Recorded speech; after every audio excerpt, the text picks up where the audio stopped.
today, because we are living in a disruptive age. And we need to start the journey together today to try to make sense of this new disruptive age. Guys, do you have Wi-Fi in the room? Yes. So, because I expect to see people looking at the screens more than seeing idols, because these are the best parties ever done, right?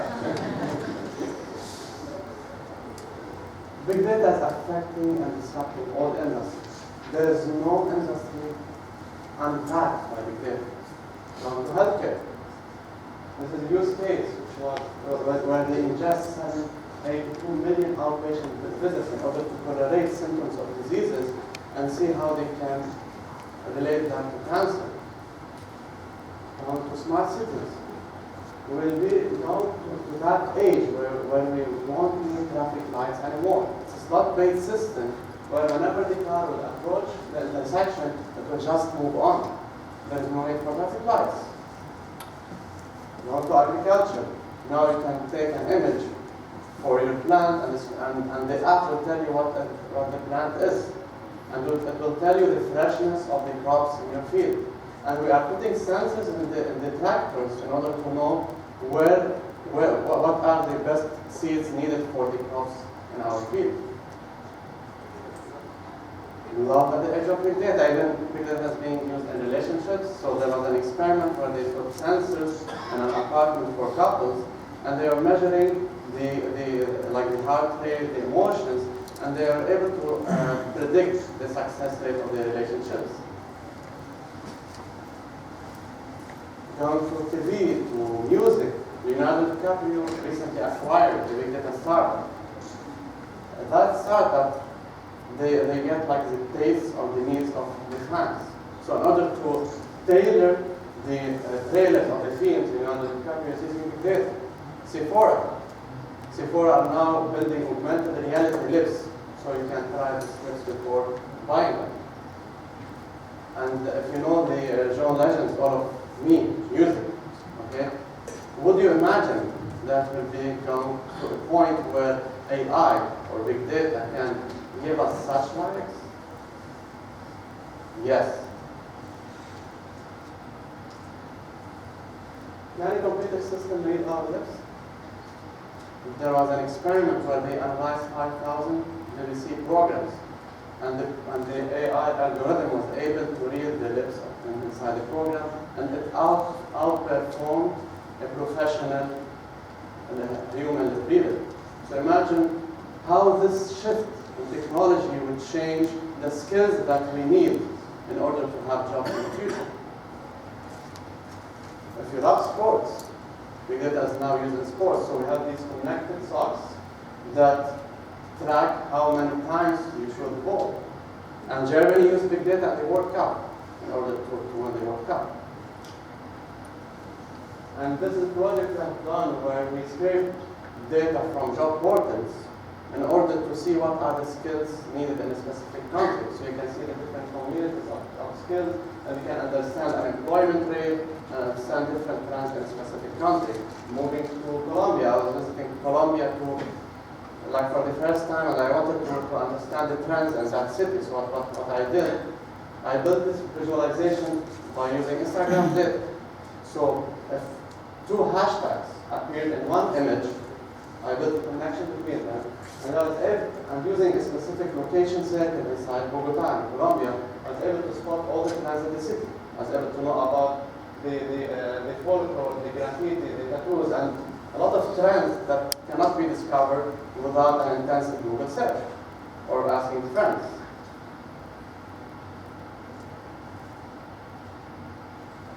$5,000 years back, we used to store data in clay tablets. We used to go and inspire from the nature to see and to look at the constellations. Leaders used to look at the stars and predict, okay, I predict that spring would come next. We would go back to the tribe around the campfire and say, guys, I'm predicting for you, spring is coming next. If I was successful in his prediction, he would become the leader of the tribe. But now we are moving to the age where data is important for us. From virtual reality, I'll talk more about that in the next slide, from animals. So now we are putting these tiny sensors and the backpack of bees to track how bees are moving around. So we are understanding and everything around us. We are tracking everything around us in order to make insights and patterns. One good example I always like to give, which was about a farmer.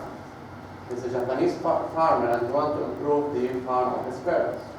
So they grow cucumbers, and usually cucumbers have different grades of quality and freshness. So his mother spent 3 months, 8 hours per day to sort cucumbers into 8 different grades and then put them in different boxes. So I said, how can you use big data to lessen the time of sorting? So I built a deep learning system, and it was able to take images of the cucumbers and sort them out automatically in the boxes. So now we need, I'm not saying here that machines will replace us, not at all, but it will remove these mundane tasks. Let us focus on growing the crops, not on sorting the cucumbers. And this is how we used to manually sort 4 million London Underground tickets in 1939. We are now processing NFC cards. We are improving transportation to smart cities. And this is how we are enjoying our moment now. Because we are living in the Instagram generation, and I'd like to say about Instagram generation, it's usually when we post on Instagram, it's an anticipated memory. It's something that we want to remember in the future. It's the selfie movement. I saw that photo and I was like trying to understand. Okay, the plane is crashing and the guy is taking selfie. And I did some research, and psychologists were trying to understand this phenomenon. It's about 2 things. It's about narcissism, or becoming a narcissist, okay? And we want to be the center of that moment. Because if that guy died, he would leave a memory in a way. And if he didn't die, the story would go viral and we become famous. And this is another like deep learning big data algorithm that was built to identify what are the good selfies. So we're able to know that, okay, if you don't show your forehead, if you show a long hair, then this is a nice selfie. So by analyzing these images using deep learning. There are 3 words that we often confuse. Alteration, which is improving what exists already. Invention is trying to make something new. And innovation, which is completely reimagining what it could be. And in order to move from invention to innovation, we need to have widely adoption of the technology that we are inventing, and we need to transmit the knowledge of that invention. And I will describe that in the next slide. There is a concept that I've been researching a lot, and I came across, and I developed, which is called the data Tasmanism. Let's go to Australia. There is an island in Australia called Tasmania. 30,000 years back, that island used to be part of Australia, but because of the high waves, it became an island. But 30 years back, people there used to have a lot of stone technologies. They used to have technologies to fish. They used to have technologies that they can wear for cold weather. But in a 10,000 years period, they lost all these technologies. So in order to understand how we as humans adopt technology, it's not a linear adoption of technology. Sometimes useful technologies become devalued, and sometimes useless technologies becomes valued. It's like mountaineering, as described. It's like moving from the mountain, from different climbs of the mountain. And in order to move from one peak to another, you need to cross through valleys. You need to take risks. It's like changing jobs. If you are changing jobs and moving to a new country, you are taking risks and you are moving from one peak to another valley. So in order to go to a higher peak, you need to cross that valley. iPhone was, there was a lot of touch screens before iPhone was invented. So the invention was there. But when Apple moved from invention to innovation, they were able to widely adopt that technology and to also transmit that technology. That's why companies now need to adopt data Tasmanism. They need to understand data. They need to build these deep learning algorithms in order to understand that, yes, we are living at the selfie movement. This is the new culture. This is how we need to help people adopt new technologies. And this is the image that Steve Jobs saw. I predict that because he saw that there is a need for a portable music device. That's why he created the iPod. That's why we need human science. We need to understand human needs. We need to understand how we deliver that experience with humans. That's how we need to build products in this age.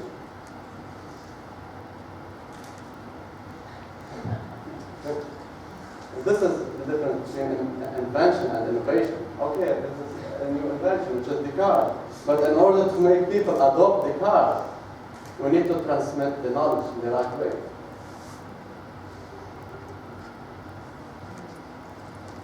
Innovation means change. Change is scary. Change is not appreciated. Going back to the late 80s, there was a movie in France which was called The Arrival of the Train. And people were like sitting in the cinema and the movie was playing and they introduced a new animation at that time.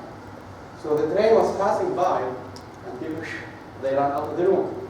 They were scared that the train is coming to crash them. That's how we embrace change. Hey kid, have you ever seen one of these before? Whoa, cool! You made a 3D model of the same icon. For that guy, we don't ever know what a floppy disk is. They know the same icon in Office. How we are delivering products for that age, for that generation. How we are thinking the way we deliver products in this age. When we talk about transmitting knowledge and moving from invention to innovation, these are like graphic designs which were used when transmitters were introduced, when electric transmitters were introduced. So this is how they used to bridge the gap between innovation, between invention and innovation. So artists bridge that gap and to understand the difference between the business and industry, and they used to build these in order to help people understand the semiconductors, so that they don't afraid because of that. And I'll give you an example. So this is like a billboard. The room is equipped with electric light. Do not attempt to light with a match, simply directly on the wall by the door. This is in no way harmful to health. So whenever we need to introduce a new invention, a new technology, we need to prepare the culture, we need to prepare the people. We cannot just dump them to innovation. And we need to avoid confirmation bias. We cannot ever take things for granted. So if we live in that village where we only see blue cars, and then after 10 years we go to a city with red cars, we won't ever know that these are cars. That's why we need storytelling. We need to tell stories, we need to travel, we need to understand how the world works, how the culture changes, in order to not take things for granted anymore. These were books were distributed to kids in 1948 in the UK, and whenever the kids were going to car journeys with their parents, they were given these books. So, for example, flower books, whenever they see a type of flower, they will take the flower. So this is how they used to unleash the curiosity of kids. And I believe that data scientists are curious kids. In order to build data science algorithms, in order to understand the world, you need to be curious. And as Vincent van Gogh said, I often think that the night is more alive and more richly colored than the day. So we need to see these unusual patterns, this color, the texture, this shape, the shadow. These are the skills that we need in the data age. We need to be artists. We cannot do the mundane tasks that we used to do before. Let's leave that to the machines. Let's become humans. In 1920, a guy tried to reinvent advertising. And he tried to make fire in the top of the buildings in order to attract the attention of people. That was the latest advertisement idea of our time. So in order to grab people's attention in the data age, where data is everywhere, on our phones, and we are everywhere, so how we can grab people's attention on this age? We need to rethink the way we do advertising, how we do marketing. One good example is Airbnb. My Airbnb guest gave me this sweater to thank me for her stay and to always keep me warm. The feelings are real. I cried. Imagine these emotional experiences, these emotional moments that we need to build as brands now. That's why Airbnb is successful. Because they are building such emotional experiences that we need as humans. And I tend to call that we as businesses, we as startups, who can create something new, we need to be experienced artists. Like the way artists bring that shapes to life, the nature, the thing that we inspire. We bring that to life. We need to bring the emotional experience and moments of our customers to life. And these are called experienced artists. And you guys, you were the ones who built experience in the Olympics. People were dying from dehydration. There was no sanitation problems, sanitation systems where people were coming to the Olympics. But people were coming every year. And the big people said it was about the unforgettable spectacle. It was about that experience in the Olympics. That's what we need to build in this age. We need to build experience. This is the product that we need to build now. She lives behind a damn pillow. Work with her tears. You touch with the world with your hand and watch the sky outside gradually light. Far away, a crowd. The earth slowly keeps on turning, but beyond any of these details of the real, there are the dreams. So we need to capture the experience that we dream. And I was having a discussion with the speaker, Nelson. He was telling me I love sports. I have passion for sports.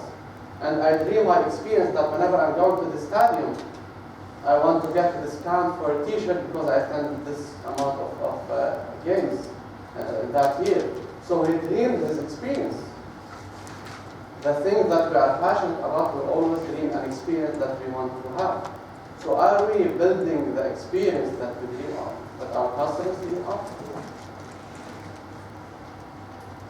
So now if you go to stadiums, this was for a Taylor concert, and if you go to stadiums now, you can identify what is the longest queue to go to the restroom. Hot dog will come to your seat in 4 minutes by installing beacons inside the stadiums and sensors in order to understand where are the locations of people inside the stadium. And we tend to express our feelings now. Through social media, we are expressing everything. So now you can use data to get sentiment from social media to understand people's emotions and expressions.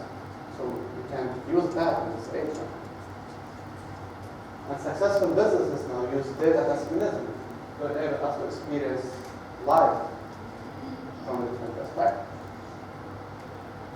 One good example of delivering experiences in Disneyland. So now if you go to Disneyland, you wear these bracelets and it can tell you what to eat, it can track what you eat, what you drive, what you shop in Disneyland.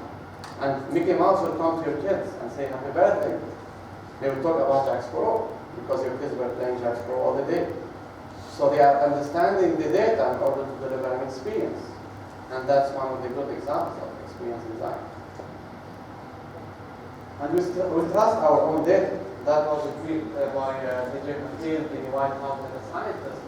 And one lady said, I just put the last 3 years worth of data from my smartphone to the ER doc in the hospital. So we trust our own data.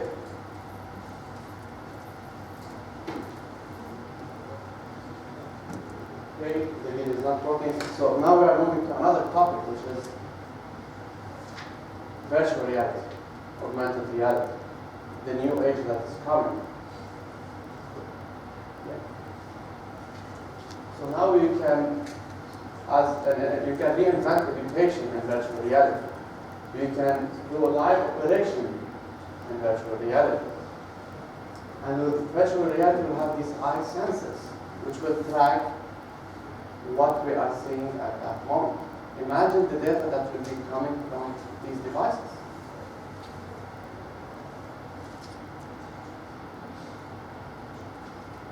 Our parents taught us how to change brakes in cars. But we need to teach our kids how to optimize vision systems in the future. Because as we are moving to virtual reality, as we are moving to self-driving cars, we are changing the skills that we need in that stage.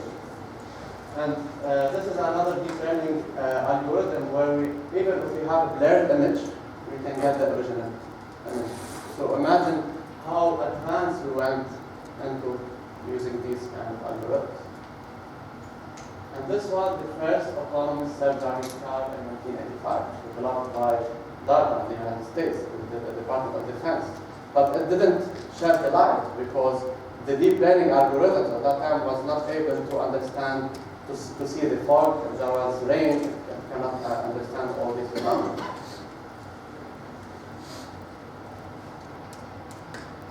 And this is a video which is unfortunately not working for self-driving car, which can identify rain, identify fog, and it can park.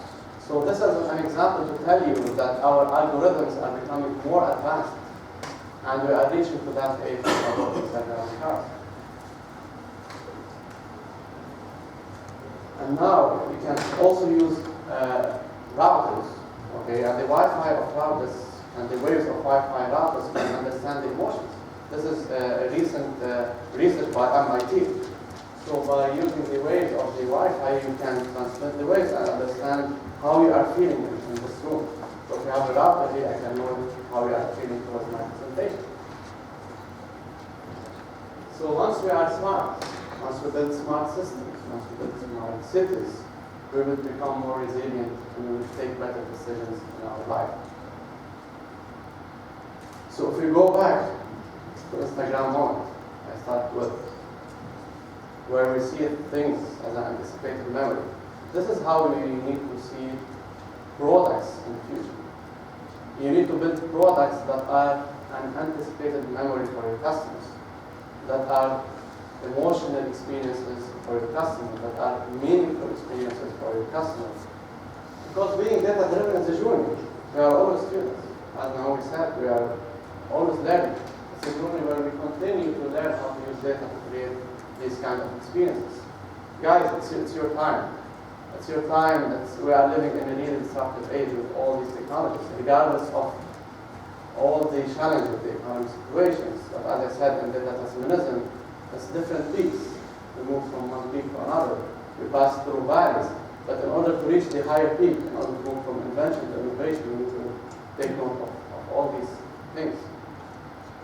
So let's start the momentum, and I would like to thank you again for inviting me here. It was a pleasure, and thank you very much. Thank you.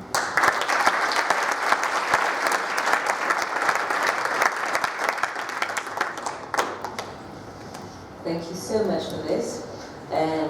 Personally, I enjoyed how you introduced the anthropological dimension to data science, and you expanded on it. And I think the message is, as you said yourself, to create an emotional experience, something meaningful for the clients. I was wondering if there are any questions at this point that you might have. Yes, go ahead. Actually, it's a question that we have already started discussing. You showed that picture of that very, very old iPod. Where do you think how big data will shape our own reality technologically? Because everything we will be able to shape as marketers a different kind of experience. But how will it shape and change our daily lives? Because this was science fiction just a few years ago. Okay, now everyone is looking at it, using it. There are studies that show that people tend to realize that they haven't got their phone with them much faster, and I'm talking 1 day faster, than realizing that they lost their own wallet. Okay? So how do you think that big data will shape the reality? And what's your idea of what that reality could be? I think, as I mentioned, we are heading to VR and AR, and the adoption for virtual reality, augmented reality, will become faster than we ever expected. And as we move to that age, we'll have even more data. We'll have the interactions between people in virtual reality. We're able to get the emotions. We're able to get where we are looking at through eye sensors. It's no longer about the screen. And Apple, I've heard rumors that Apple are working on a mixed reality iPhone. So they released a glass mixed reality device where you can, for the iPhone 8, it will be released in September, I guess. So once we have this shift, and once we have the automation shift, we need to understand two things, which are the skills that we need for that age. And if we don't adapt or adopt these skills, I think we'll be left behind. And a lot of jobs will be obsolete.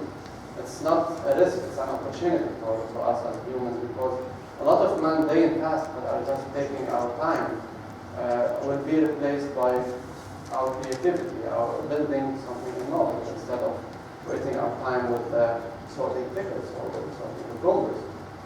So I think that's and the big thing after big data is having access to all these data and having access to human science. And again, it's not only about data, but about going and seeing people, about like the picture of the iPhone.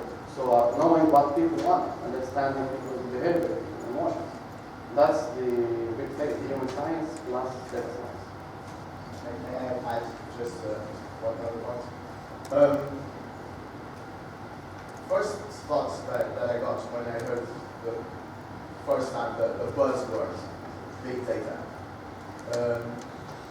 The first 3 letters may induce the receiver of that message into what I believe personally it could be an error. It only concerns big companies like Apple, like Disney. Okay? What would be your take that big data could be of use to younger entrepreneurs, for example, from Thessaloniki, right now? For the Japanese guy, they don't have any data background. We have a small farm, and we use data to get more products. And when it comes to daily life, I give the example of love. So we can analyze your calendar now in order to understand how you manage your time better, by analyzing how you spend your time in your life. You can analyze your health records to improve your health. You can analyze your location, how you are moving around to even improve commuting and transportation. So data is affecting everything and anything. You name it, whatever that industry is, whatever you are doing, whenever you are, just like this phone each time. So we were going to forest and inspecting, that's how we learn, that's how we rewired our brains. But now we are putting these sensors that are giving us data. And once we have data about everything from animals, from ourselves, from nature, we will be able to know and inspect more patterns out of that. And we'll get the big picture of our life, and we'll become more enrolled. Thank you. This era, what do you believe would be the technical skills someone at a young age will need to have to adapt? Curiosity, and communication skills. Being able to bridge the gap between technology and business, because this is one of the challenges. Like we are working on different big data or smart city projects, and most of the challenges that we are facing is not technology. We have the technology that can process, that can store the data, but how we can create this cultural shift and enable all the organization to make use of data. It's not only about the data scientists, it's also about the data natives. We are all data natives. We are all affected by data. So how can we all make use of this data to improve our life and to improve our organizations. If I may add something else. If the data is big enough, how will it affect all the research process? Like, will it affect how you start studying or something? You see how it reacts, let's say, on something around chemical reactions or something. If there are enough examples of something, we can start a conclusion without all the research, like from all trial occasions, with proper classification issues. So won't that affect research in a big manner? Exactly, and that's the difference between statistics and big data. Statistics, we need to take samples of the population and analyze that sample. With deep learning, we are feeding the system with more data, more data. As we are feeding more data, the system is becoming and training itself to become more intelligent. That's why I mentioned the all of Rebaie. So imagine to a point where big data can create pounds for you, which is totally something really creative. It's not easy to do. So until having that intelligence in our system, that means a lot. So as we feed more data, I think it will bring more value. But that does not mean that we need big data to get insights. So even if you have small amounts of data, you can make use of that to get insights, even if you are a small business. It's not about the big guys. Big data can be used across all industries, across all fields, whatever the size is, whatever the data size is. One last thing. How will this affect privacy? I always get this question. I think by setting laws and standards, I think the EU is working hard on that. They are putting some kind of standards. But at the end of the day, we pay taxes. But do we know how these taxes are being spent? We are giving our data, how our data is being used. So it can be either used for good or for evil. So it's about the usage of data, because as you have seen, there are a lot of use cases that data can improve our lives. And I can give you an example. In Africa, they analyzed satellite images, and they identified houses with thatch roof versus houses with island roof. So they know that, okay, these are the wealthy areas, these are the poor areas, and they identified where they can put their resources. So data can be used in these kind of social good ways, and we can use it for evil. So we need the standards, we need the ethics, and let's see where The government should adapt as well. Yep. And there should be awareness as well, especially once we move to virtual reality and the eye sensors and self-driving cars would generate 7 terabytes of data per hour. So data is becoming much more big. Yeah. There's a question here in front. Well, I came to bring it down from this futuristic vision and point out that there are material, energy, and thermodynamic limits to this kind of future big brother or big data endeavor. And I would like also to remind the younger audience, maybe 200 years ago, people were worried about how to describe the behavior of gases. In this room, there are billions of molecules going on, changing momentum and everything all the time. And there was a guy from England, actually, Maxwell, who wrote down the equations, came up with a genetic theory, and then we don't need to have data from every molecule, and we can design devices and technology based on that. So I would really caution against this expectation that everything is measurable, and then we don't need any more, to worry that things will somehow be, emerging from the data.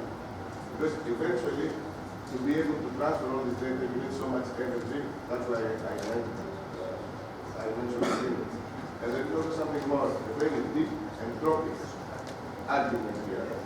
The more structure you try to build, the more you're trying to go uphill with the energy, and at some point, this whole structure cannot support itself. So I would be really very cautious to bring up, this kind of future where everything is measurable, connected, self-computing. The key subject is always power, you can distribute 1 million sensors, but the power supply will be dead within, some time, and then we need to be able to replace it. So I think the vision is good to look at it, but we must not forget that other societies beforehand were always living in very interesting times. Innovation always plays this role of, moving from one peak. I like the Tasmanian analogy, and I think big data is nothing more than just a quantification of what is out there, but we have to be smart and use as less data as possible to be able to come up with what we need to do.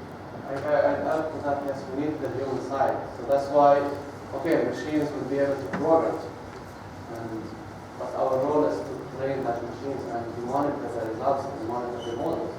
So that's why we need humans in the group. That we will never reach to a point where machines will replace us. So once we have the humans who are monitoring all these systems and ensuring that the systems in place are in the right track, and I think we're in good shape. And thank you for this. Do we have any more questions? Just a little bit of time. Yeah. Any more questions, please? Please try and keep them short. No? Well, thank you so much. Thank you.